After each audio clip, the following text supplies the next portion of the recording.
I'll just say welcome, everyone. It is September the 15th, 2025, and we are studying Home to the Heart, how things work in the higher realm. So I'm going to jump right into the slideshow.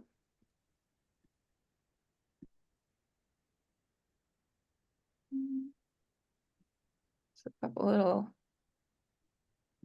buttons. Okay, so there we go. There is the title of the book, and I just wanted to talk a little bit about why the cover is pink. I do this a bit at the beginning because the heart chakra is emerald green, but the cover is very pink. We will be discussing pages 21 to 24 today, but the color of grace, which we all are, is very pink.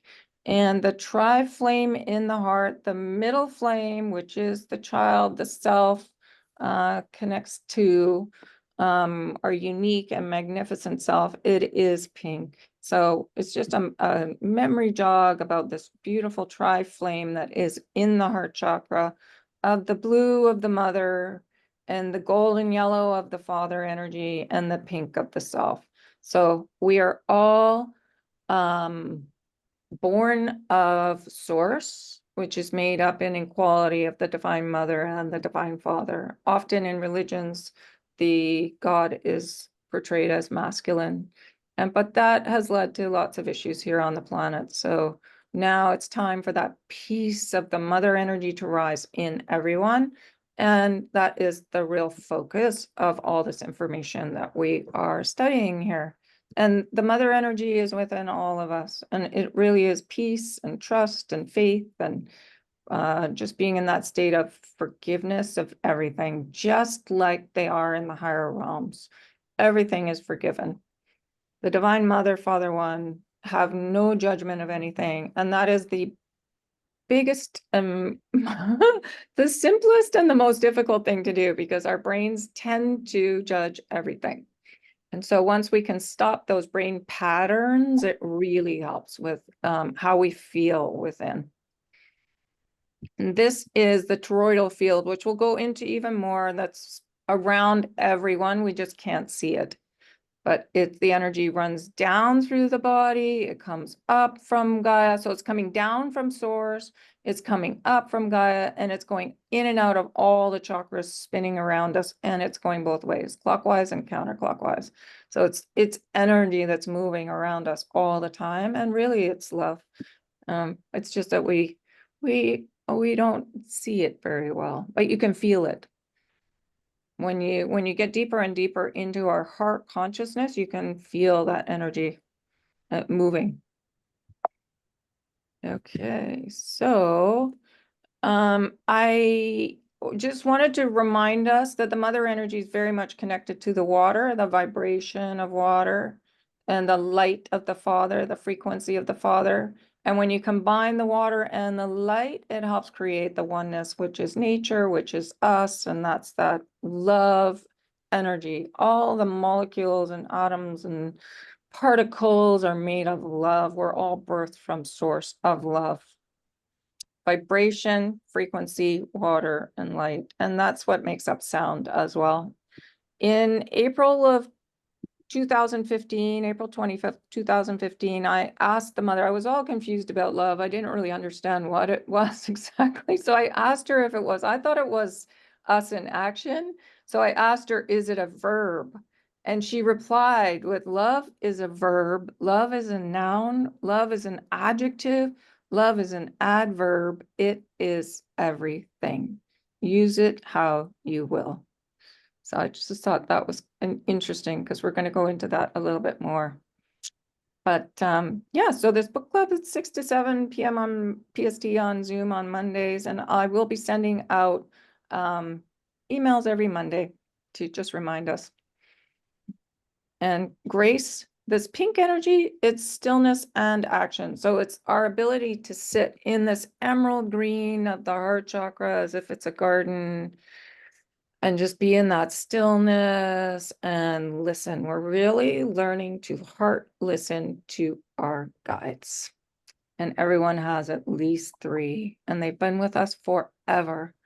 And they love it when we ask them questions and we ask them to help us manifest our creations, because they often feel underemployed.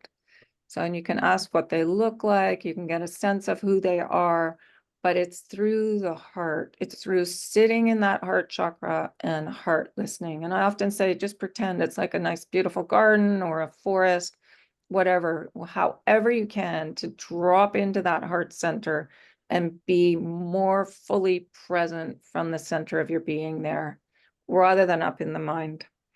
But it's a practice. It's good to practice it every day. So this is the whole system that I've been studying for the last 12 years. This first book, is the first 6 chakras, and we haven't even made it to the root yet. We're still in the introduction, so we'll get there. But this is more of the colors that are all around you. Just know it's very, very colorful, and the colors are the healing, and it's all love. And you can feel the colors of the sound, nature, love. Love is everything. And so we're going to do just a little bit, just to center ourselves into the heart center right now. So I'm going to just ask you to, and this is just for a few moments at the beginning. So we center ourselves into our heart consciousness. So we open to really expand and to help us understand this information. It is higher dimensional. It's common sense, but we just haven't heard it spoken this way for a really long time. So I am but a memory jogger. You all know this. It's how things work in the higher realms. It's just we just need a little bit of a like a spark to get us going again. But as you start working with it, you will find that you can drop into this heart center and listen, and you'll get concepts and ideas and inspiration, and your sacred purpose will unfold even more. But where we want to be is in this peace and this love and this joy that's found in here. And that's where the expansion happens. So let's right now just drop in, and I'm going to read what Sanat Kumara talks about in the law of elimination to help us understand what we're doing when we're in the heart center. So he says it takes an old, anchored, compassionate, wise soul to be able to venture into your world, to truly see this is all part of the wonderful mixture, the melange that the mother has created, and bless it all. So when we're dropping into the heart center, we're not judging. We're learning not to judge anything, just to bless everyone on their journey, knowing that it's all part of the experience here. So take a nice deep breath of love, that emerald green, in through your nose, and on the out breath, just drop right down into that emerald heart center and pretend you're in the most beautiful place in nature. And I'm just going to say a little prayer. Heavenly Father, Divine Mother, Council of Love and Council that serves, we gather here this day, united in heart and purpose, seeking guidance through the doorway to your sacred wholeness. We have heard your call, and we answer now with our hearts, souls, and minds. We are your children and servants, companions in spirit, co-creators in form. We walk this planet Earth, Terra Gaia, this ancient garden of green. We come prepared and clear in our intent to join wholly and completely this night with awe, with joy, with the divine, with love. We seek our birthright and our inheritance. We seek that which is, all that ever has been, and all that ever will be. We seek those blessings in order to better serve our companions of earth, to be of service to the one, to show our love for each other and for Gaia. In this, we join our hearts and pray. Amen, amen, and amen.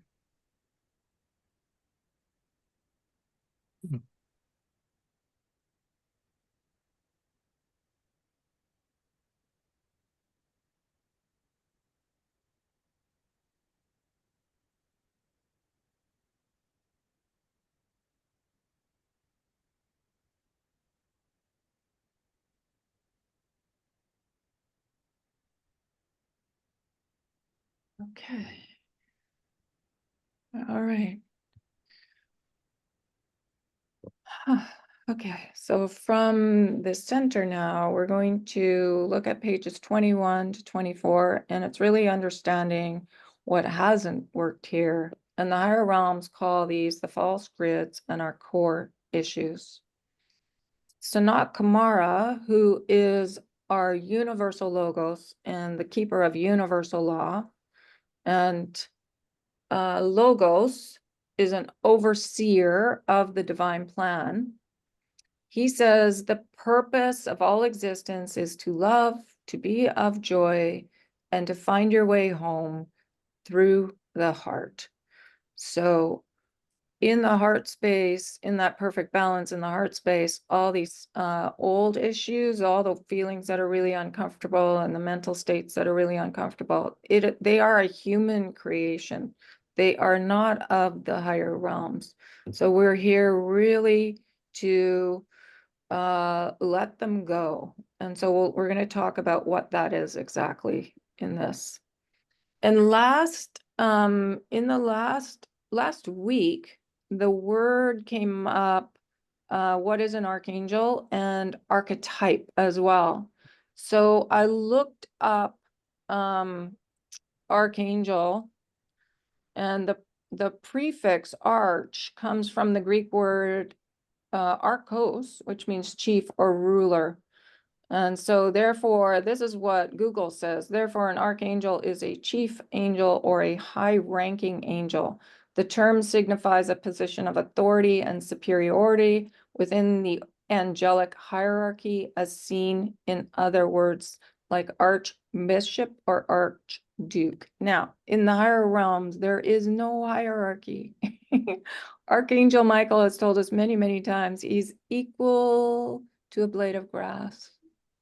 So there is no control. Everyone has free choice. Everyone, even the most mighty being, everyone has free choice. So this word this is obviously a human interpretation of chief and ruler. The leaders in the higher realms are the best listeners, and they work in circles. So when they're leading a project, for instance, the leader is the one that listens to everyone. So there's consensus and democracy, and everyone's talent gets utilized. So I like what Ken said last week, that archangel is original angel, and they are. The archangels and the seraphim are the original angels, firstborn of the mother, father one, millions and millions and millions of years ago. And then I looked up archetype because that came up too. And that ties in with what we're going to talk about, because we have played all these different roles. So the archetypes are the hero, the trickster, the mother, the father, the shadow. And it is a universally recurring symbol, character, plot, or pattern that serves as an original model or prototype, often found in literature, mythology, and psychological theory. And it was popularized by Carl Jung. So interesting that we want to get to the place where we're in non-judgment of all the roles we have played in other lifetimes. So there's lots of different journeys, rags to riches, the tragic hero. And then archetypes also represent there's symbolic archetypes too. So a tree representing life, a mountain symbolizing a challenge. And we've also could have been different types of nature as well, from animals to mountains to water creatures to dragons to fairies. So there's a great big picture that we haven't really looked at too closely here. And it's just, we're now learning to listen in the heart and you can ask about your past lifetimes in the heart. But the key is to be in that compassion, that non-judgment for the self, because we have all played everything. We have played all the roles, and it's time for compassion, for non-judgment of self, which can be very difficult, and especially non-judgment of others too.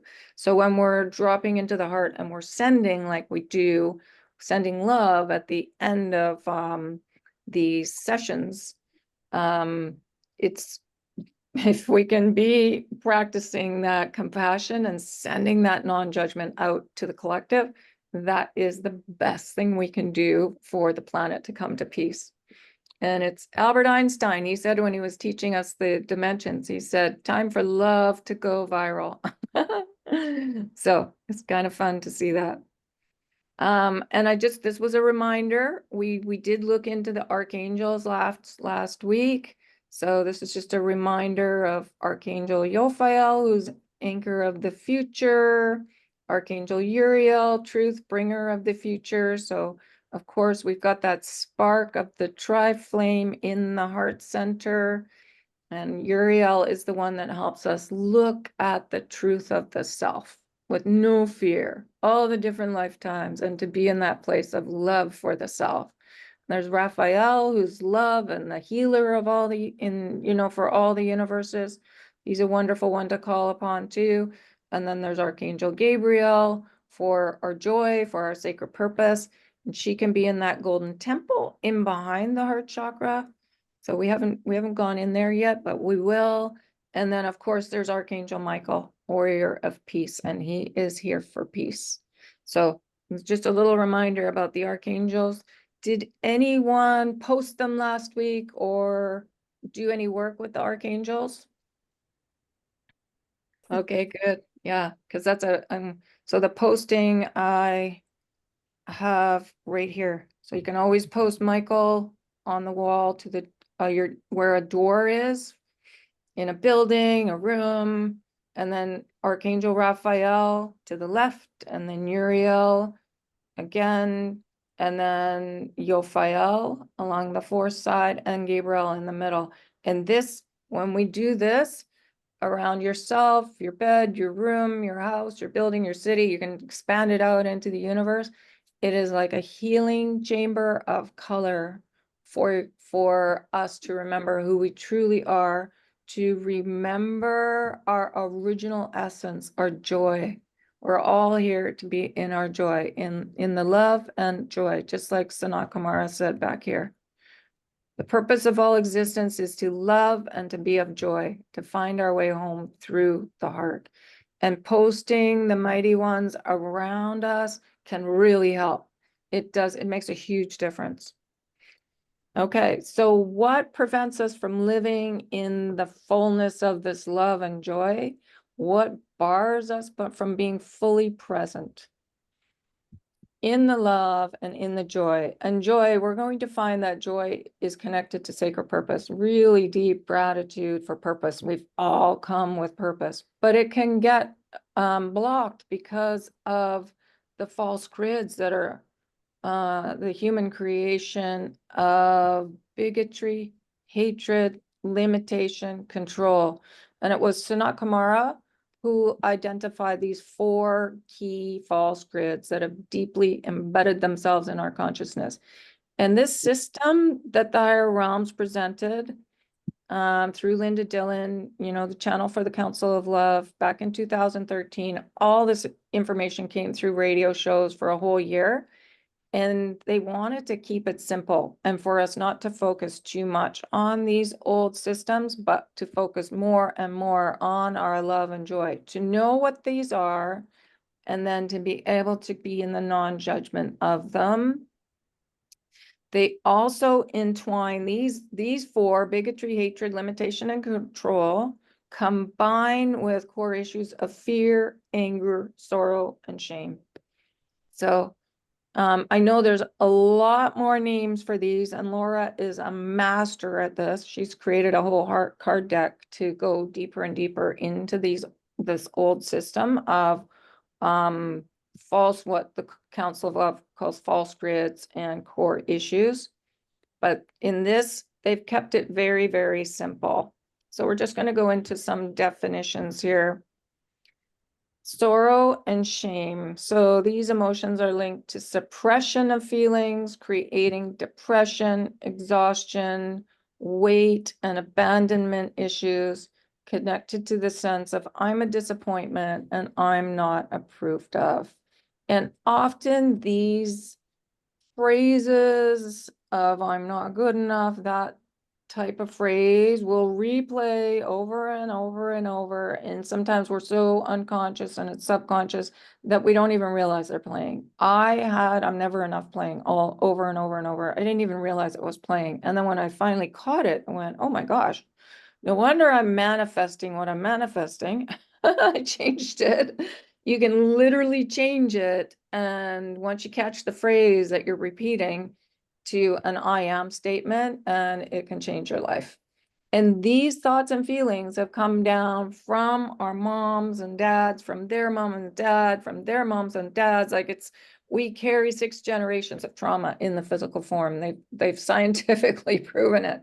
So you're not just letting go your stuff. It's ancient and it can be very insidious and hard to catch sometimes. So, and this is why that practice of sitting in your heart daily, even if it's for a short period of time until it builds, with a notebook to start writing down and catching what you're saying to yourself, it makes a huge difference. So, along with sorrow and shame, there's fear and anger.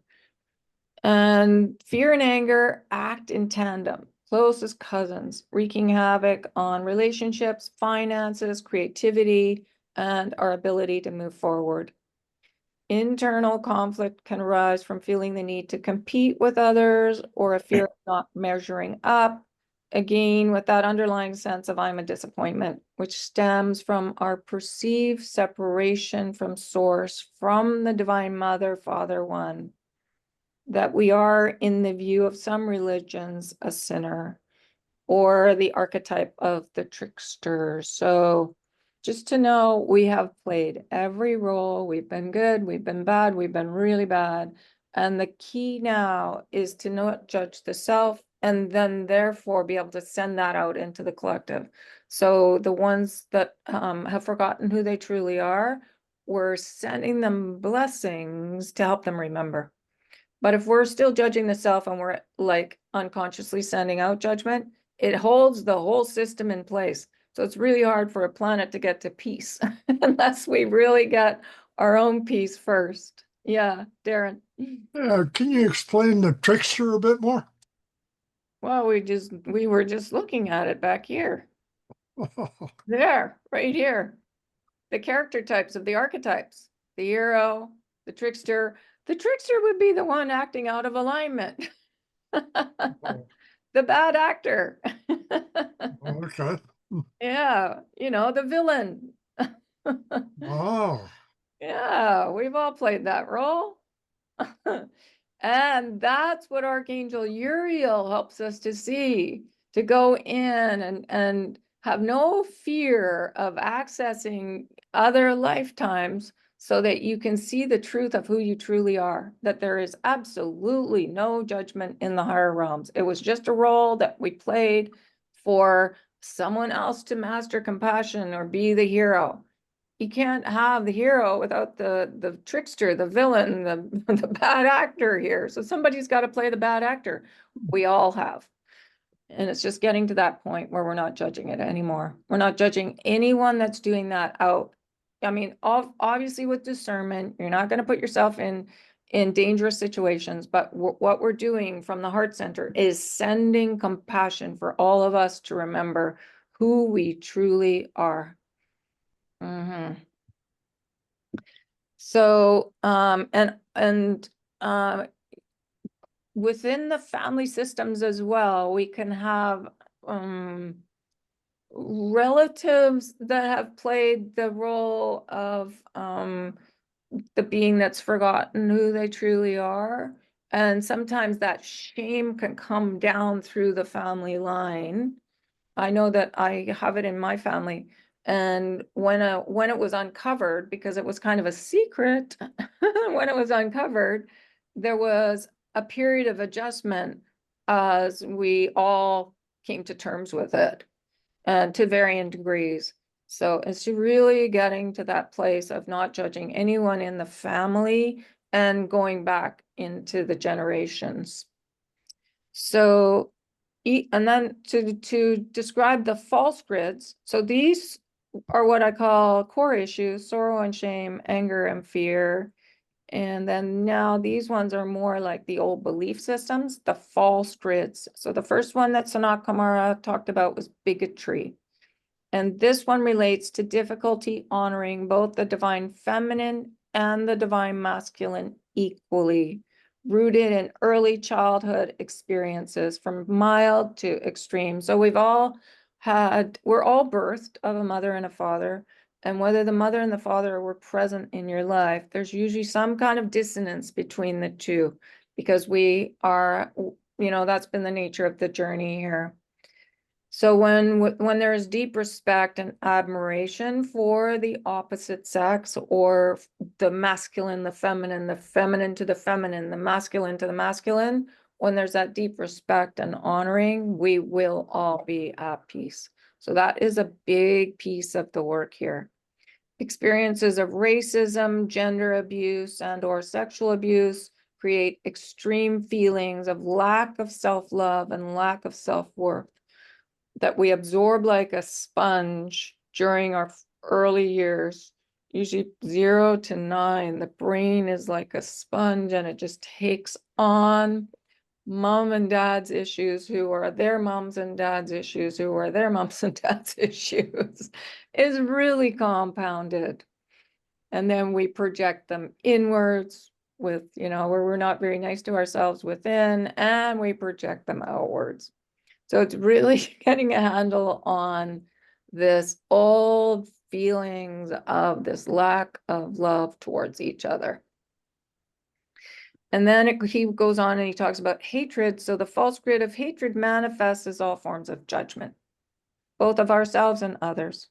Phrases like I'm unlovable, I'm unforgivable, I'm not good enough, I'm not valued can be ingrained family patterns and created through our experiences.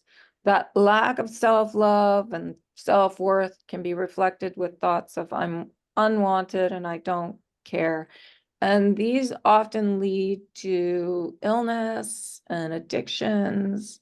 So if you've struggled with any kind of physical pain, it's good to ask what it's connected to. Whether it's physical pain in the body, you sit still and you can talk to the pain, and your guides will answer and they'll help you understand why it's manifested, or if it's any kind of addiction, or if it's an actual illness.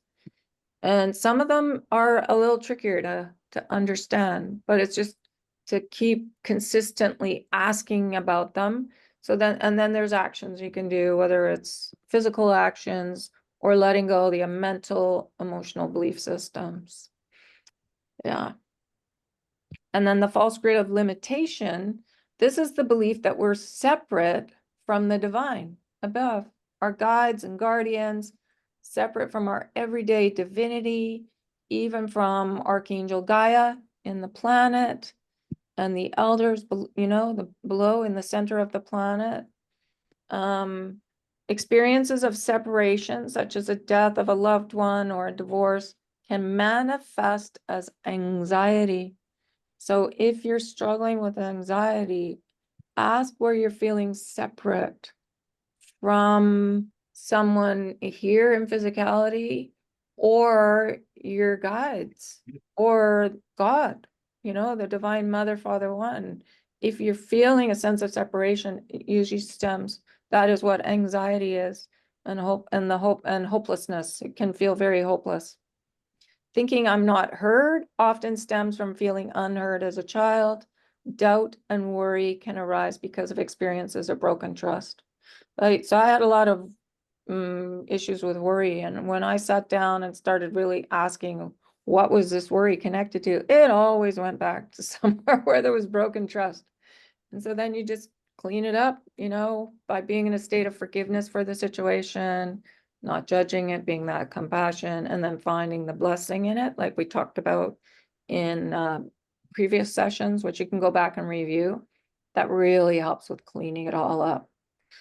Forgiveness, compassion, the non-judgment, and gratitude. And over until it neutralizes. And you can do this with all of these. You can do it with the sorrow and the shame, the fear and the anger, the bigotry, the hatred, the limitation, and then also control. Control can arise in the forms of jealousy and guilt. We create situations of exclusion rooted in the belief that I've done something wrong or you've done something wrong, from deep underlying feelings that God is punishing. This false grid keeps us trapped in our judgments. As we let go this old system, we find our ego is not in control, and that the ego is a delightful part of our personality to embrace. So the ego tends to rise up in fear when we start letting these old systems go. And the more you embrace yourself and love yourself and not judge any of it, the ego just settles right down. And it just, you realize it's not something to eliminate at all. It's part of us. And it's been trying to keep us safe for, while we've been on these wild journeys for thousands of years here on this planet, because we have never been very good at turning around and letting these old systems go. They just keep they just kept compounding. Archangel Michael said to me once, no one ever asks why we have all these old systems. Nobody ever sits down and turns them around and says, what's going on? We just keep putting one foot in front of the other. But I think it's because we're all kind of traumatized. And the trauma response is you freeze, and then you unfreeze, and then you just keep stepping forward. But the key is to sit down, sit still, and ask questions about them. And then they will unravel. They'll unravel. And in that, you'll find your peace, your love, your joy. And it doesn't even take that long. It took me about a year, about 10 years ago, to consciously sit still. I had to sit still and really look at myself, because my belief systems were really compounded. I was struggling with addictions and alcoholism and extreme anxiety and lack of self-love, lack of self-worth. When I was guided, I've never really had a teacher in the without. My teachers have always been within. So when I was very guided, sit still, start asking questions. And it took me about a year, but mine were super compounded. And the energies are really conducive to doing this quite quickly now. So much work has been done by so many people on the planet with their counseling and meditation practices. It's really lighting up here. So you can let these all go much more quickly now. And another thing is to ask the mother for help. Ask her to put her cloak around you. It's miraculous. I've sort of forgotten about this. I kind of go in and out of working with different tools. And for the last week, the mother's been with me, and I ask her every day to put her cloak around me. And the ideas and the inspiration and in the readings, the clarity that's coming through has been fabulous. So I highly recommend, if you're feeling uncomfortable, ask the mother to put this beautiful blue velvet cloak around you, and it really helps. And then the other thing is post the mighty ones. Just wake up and post them.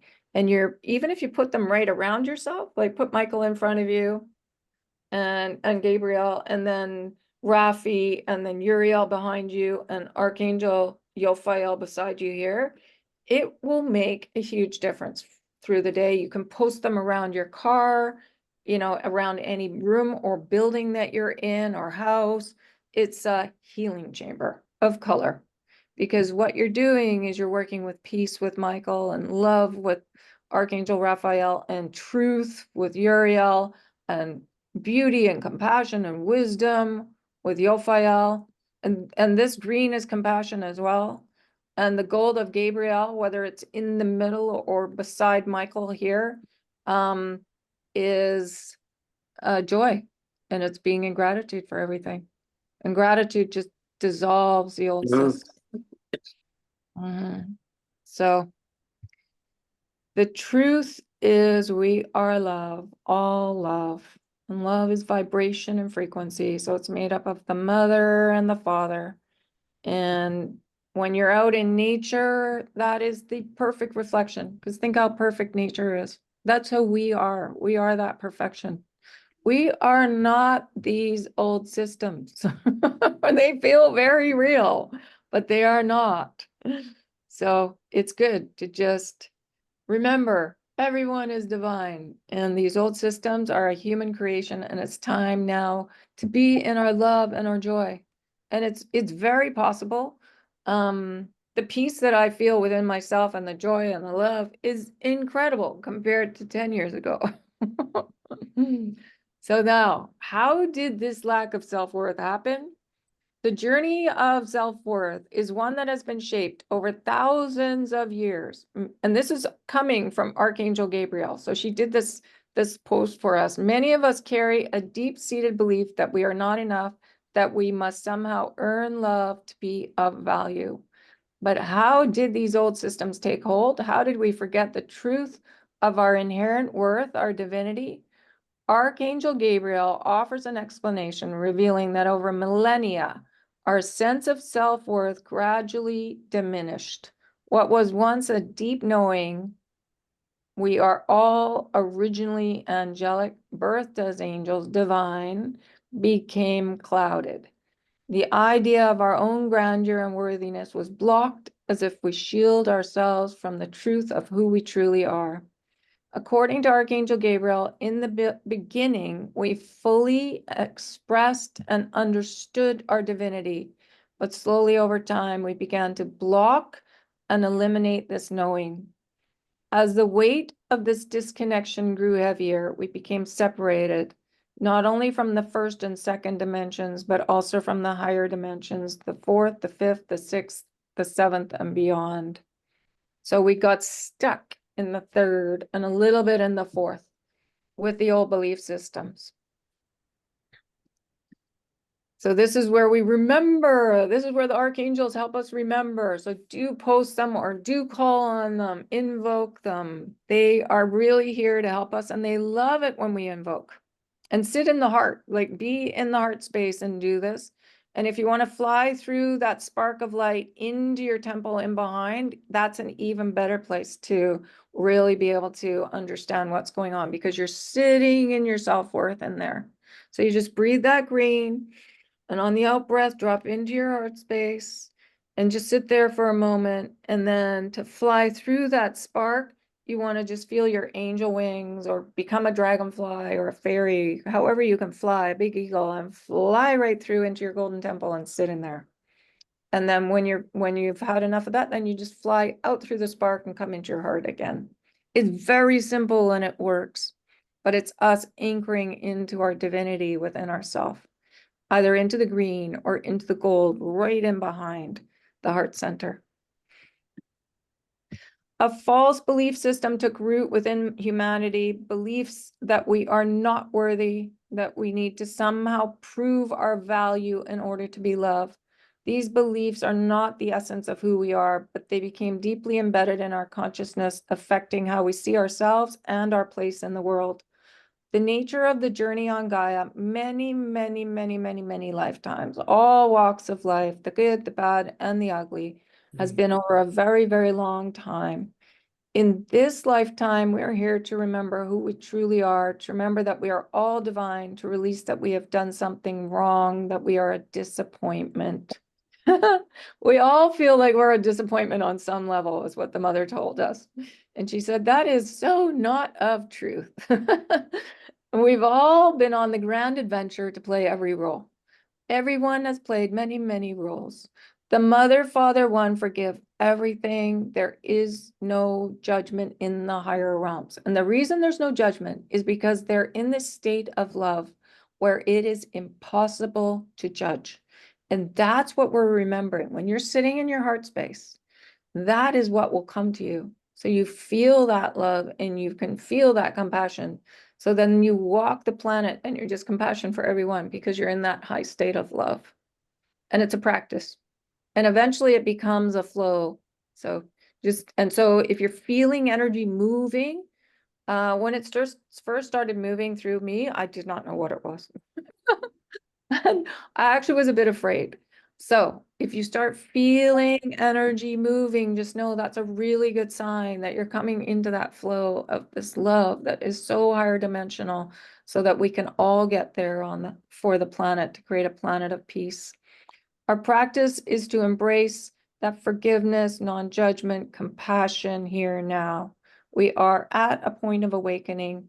We have the opportunity to reconnect with our self-worth and self-love, remembering our essential, eternal self. Calling upon our first dimensional reality, and we're going to go into this fairly soon. We're going to learn all about the first dimension, connected to the root chakra, which connects out to the void, out to source. So calling upon our first dimensional reality, our original essence, which is our love and our joy, we reinstall our sense of spectacular divinity. And you can call on the archangels to help you remember the blue of Michael, the gold of Archangel Gabriel, the emerald green of Raphael, the silver of Archangel Uriel, and the magenta amethyst of Archangel Jophiel. And you can see how they all each connect with different aspects of nature as well. So the more we're out in nature, in that reflection of the perfection of the creation of self and all, it helps us remember. And it grounds us to the planet. So it's very, very helpful to be outside. Okay, so, and that's what we're looking for, our original essence, which connects to the heart chakra and the golden temple and behind the heart chakra.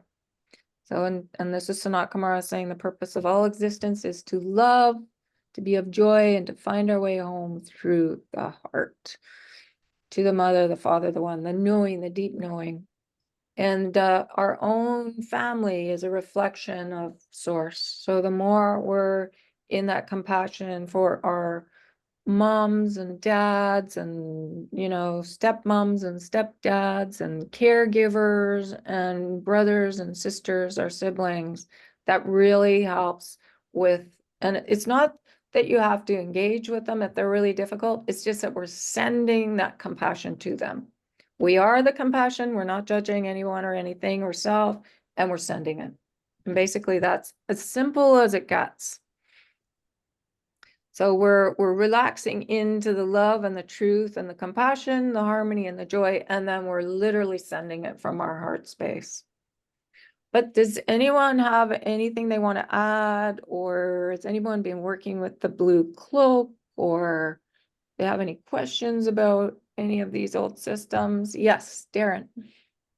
Yeah, I think it's our separation from our divinity which really gives humanity, I wouldn't say the reason, but the ability really to treat other humans poorly and also to treat Mother Gaia very poorly as well.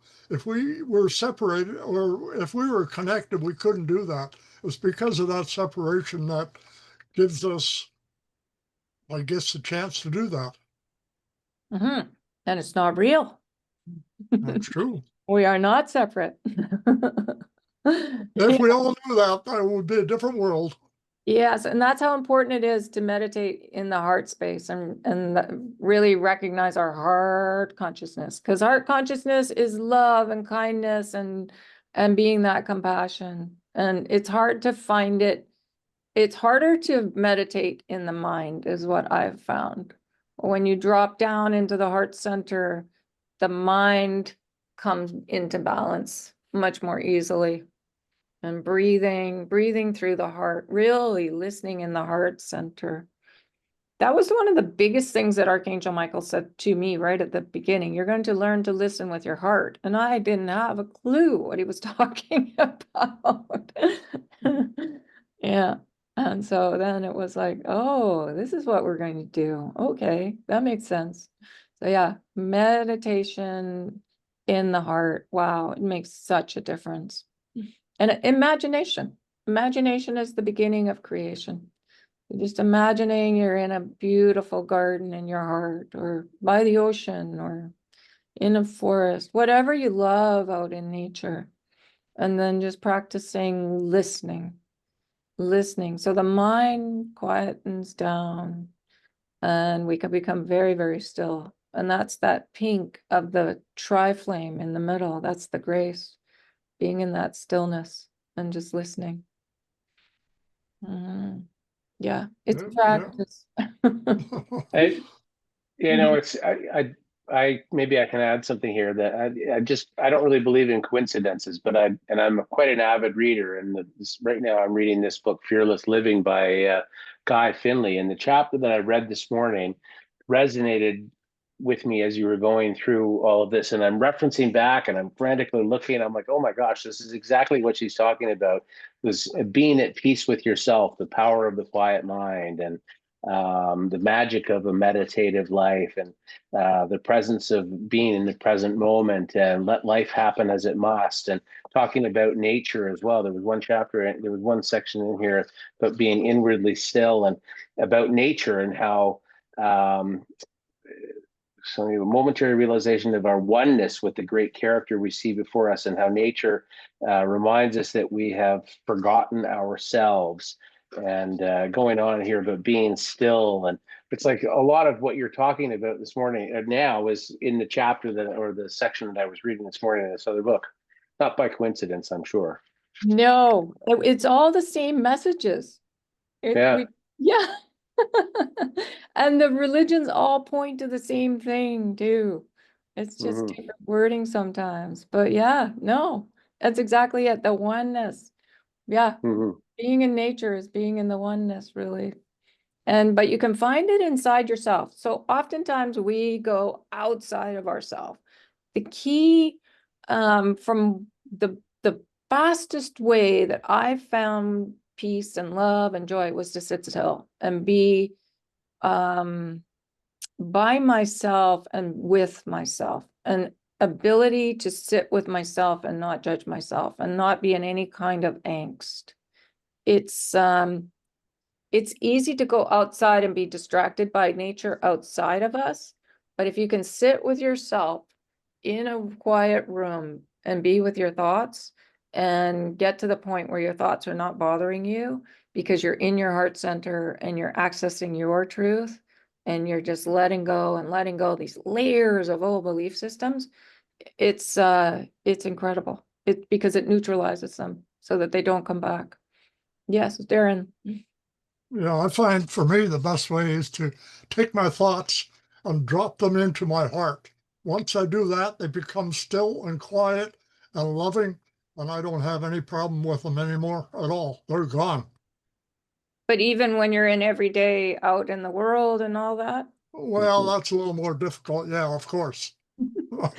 So that's what I found. Like if you ask them questions and you get to the root of the matter, you figure out where they began and you neutralize it right from the root. It's usually 0 to 9 in this life.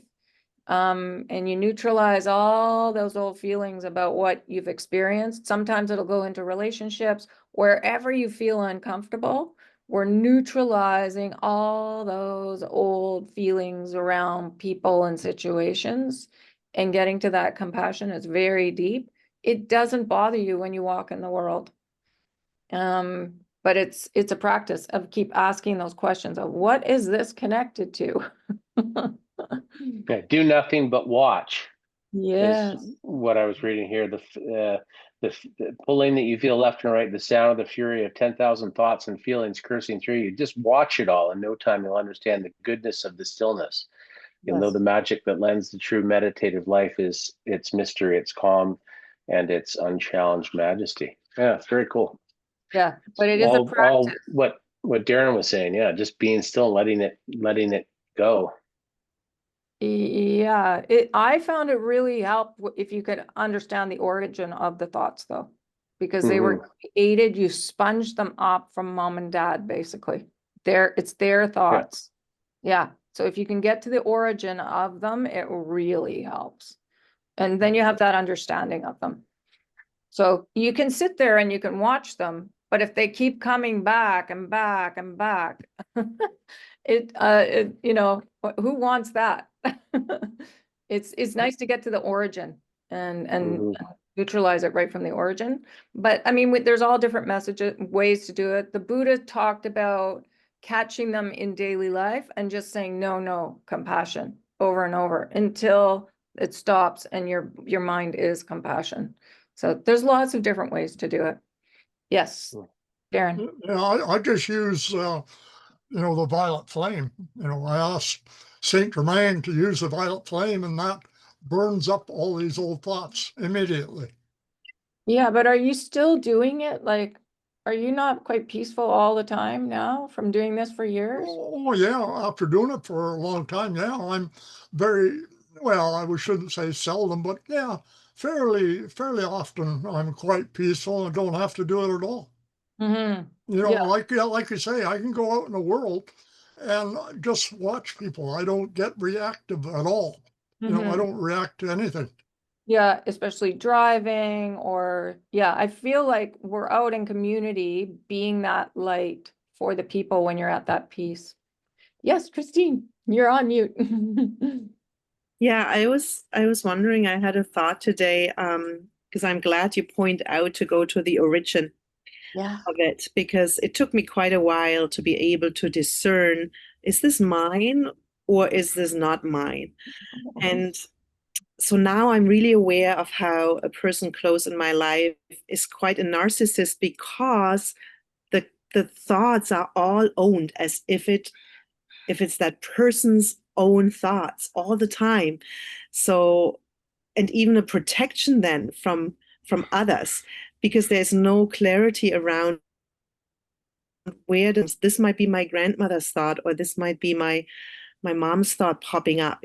Because I feel it strongly now when it's not mine, when it's energy forming, while there is a different energy when I realize this is mine, this is something I need to look at, it's my lifetime or a past lifetime. So the origin of the thought, I find, is very powerful that you mentioned. And I was wondering today whether narcissism actually, I got much more compassion for the narcissist, because I realized that that person is so entangled and cannot differentiate where the thoughts come from, that everything is taken as something about themselves, and it's all evolving all the time around themselves. There's no clarity around the origin of their thoughts. And that creates compassion in me, because I'm like, yeah, that is hard. That's a hard practice to discern. Yes, it's so difficult. And it's an extreme imbalance in the brain between the masculine and the feminine side. It's a real power over system that's happening with the logic over the peace. So would you say, so what is your take then on someone like with this sort of self always circling around themselves? Yeah, it's one side of the brain. It's the left side of the brain overpowering. This is the right side. It's very peaceful, but it's why war keeps happening on the planet. It's a power over system over another. So it's within the self. There's one side that's powering over the other. And it could still be, right, that other energies want to work through me. Like I'm going to kill that person because something goes through me, and I act upon it because I cannot discern it as, wait a second, this is not about me right now. This is not mine. Would you agree with that? Or like energies going through you? Yeah, oftentimes it's other lifetimes that are coming through, and also it can be family patterns, like extreme family patterns that have compounded. And every being is different. You can have one being in the family that's very, like, as you said, like narcissistic, and then another that's super loving. So it really depends on the being and other experiences they've had and how compounded all the systems are. And also what you said, how much they've sponged up the family patterns, just like you said, and not being able to discern, not being able to sit still with it. Yes, exactly. Even Yeah. though I find that that person can sit still very well, but it's Oh, really? they don't go to the origin. I love that you pointed that out, the origin of your thought. They don't go there. It's Yeah. just sitting still, but not going into where's this coming from? Why am I thinking this? Right? Like all the self-inquiry, not Yeah. that. And it's bypassing for me. It's bypassing because then the same words come out of their mouth, the same hate speech, the same everything. It's Yeah. never really cleared. Yeah. Yeah. And that's where sitting, so that is a being that's up in the mind all the time. If we could train everyone to be to meditate in the heart and listen to our guides, then it would change the world. Yeah, thank you. Yeah, beautiful.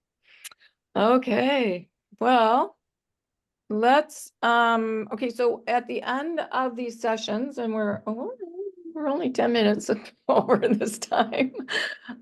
We drop into our hearts and do 10 minutes of sending this beautiful compassion out to the world. And I was thinking you can expand it out to all the beings, you can expand it to family, however far you'd like this sending of love to go. And I just wanted to remind us, this is what our field looks like. It's so beautiful and so colorful. And in the color is the healing. The color is the vibration and the frequency. And there's no imbalance in the vibration and the frequency. It's equal, just like the mother and the father of the higher realms. And that's what creates the oneness, the gender equality. We're learning to be that gender equality within the physical form, the vibration and the frequency inequality, the masculine and the feminine in balance inside of us. In that respect, that honoring for the self of the two, of the mother energy and the father energy inside. So let's send, I'll set my timer for 10 minutes and breathe whatever color comes to you, breathe it in, even if it's a rainbow of colors, breathe it in and drop into your heart space. And let's send, we'll send for 10 minutes. And then I'll bring us out after 10 minutes. So if you could all mute yourselves. And so we're in that beautiful quiet, and breathe the colors that come to you. And on the out breath, drop down into your heart, and let's send out to the collective.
Okay. That's the end of 10 minutes. Goes by so fast. Christine, you stayed the whole time. Yeah, good. You look so much better. Being energized, thanks, yeah. Good. That's good. Okay, did anyone have anything else to say? Like any comments or anything that they wanted to share? Session? Yeah, I think, that meditation was badly needed by the whole world. So thank you very much for doing that. Oh, yeah, good. Yeah, no problem. Yeah, I was multiplying it out as far and wide as it could go. And I can also see us like a big circle around and everyone doing their thing. It's really beautiful.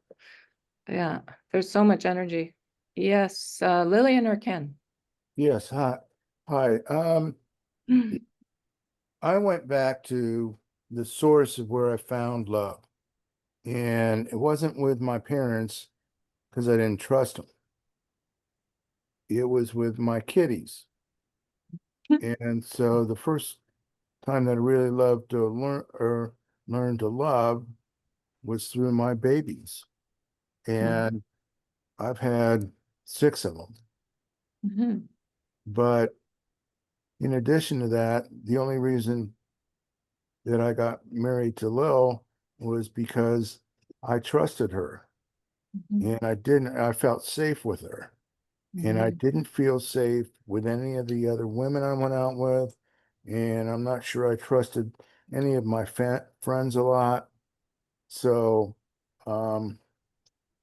it's due to her and because of my babies that I was able to learn to trust and to love. Beautiful. It's amazing how the animals are here helping us. They really do help transmute energy. And then good work, Lillian. Being the mother. The divine mother in form. Awesome. Awesome. And now Ken's being the divine father in form. And you guys are holding the energy in a really intense area. You're doing some big work. That's beautiful. Thank you for sharing that, Ken. That's really beautiful. Yeah. Mm. Yeah, I find it very interesting, Ken, because my first and only real love throughout my whole childhood was my dog. That was Yeah. one thing that really kept me going throughout my whole life. I could trust and love that dog unconditionally. Mhm. Absolutely. Yeah, so just know everyone's quite the mighty being to drop into situations that are quite difficult. We do know what we're dropping into. We do choose our parents, and we don't want it to be perfect so that we can master compassion. That has been the journey. So the more we can get to that compassion for family, it really makes a huge difference. Mhm. And just be able to send it. Yeah. Easier said than done. That's why we're here. That's why we're here. Your mighty lighthouses, wherever you're situated, and just sending out that light, just like what's behind Darren there. Yeah. Mm. And Carrie, you're doing it in Mexico. That's like so beautiful. Yeah. Yes, being super strong. Yeah. So, and there's a beautiful comment that Sanakamura makes at the end of one of the laws that Mexico is a very special place. Then the mother holds it in great favor because of how, like the families there's a lot of love within the families, the Mexican families. It's a beautiful thing. But at the same time, there's incredible disarray as well. Mhm. So there's a lot going on in Mexico, as in every country right now. Yeah, there's a lot of work to be done. So yeah, coming into the middle, just holding that peace within yourself, it makes a huge difference for the collective. So thank you, everyone. All the work you're doing, really, really beautiful. Yeah. So, we meet again next week. And during the week, if you, I highly recommend working with the Mighty Ones posting, and also I can send out that to the whole group if you want that, the picture of how to post the Mighty Ones if you'd like. That has been one of the biggest ways to affect change with the color and their help, and then working with the Divine Mother that I've found. Having the courage to ask her to come and put the cloak on, it's like, yeah, it changes everything. Mhm. Yeah, I agree. You know, calling in the mighty ones is very, very powerful. Yeah. Yeah, and just posting them. You can post them right close around you or around your room, a bed, you know, your car, and it is a healing chamber. People talk about med beds. That is a med bed. Yeah. Uh, and I'll send that out again so that you have it. It's the one thing that has affected the most change with me. Yeah, okay, good. Well, I thank you all for coming. It was really, really lovely to see you, and we can meet again next week. Thank you, Kathleen. Thanks, Thanks, Kathleen. That was great, Kathleen. Love Good you. night, guys. Thank you. See you all. Good Bye. Stop the recording. Yes, thank you.